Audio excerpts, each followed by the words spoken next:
Inihahanda na ang pagkakabit ng solar lights sa Kahabaan ng Tondaligan Beach sa Dagupan City matapos ang isinagawang inspeksyon ng Department of Tourism Infrastructure and Enterprise Zone Authority.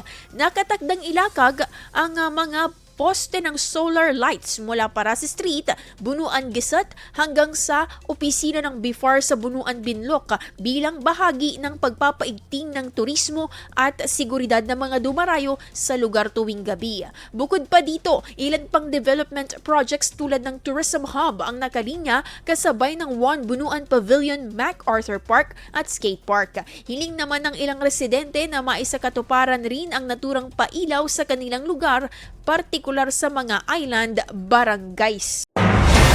IFM News. IFM News.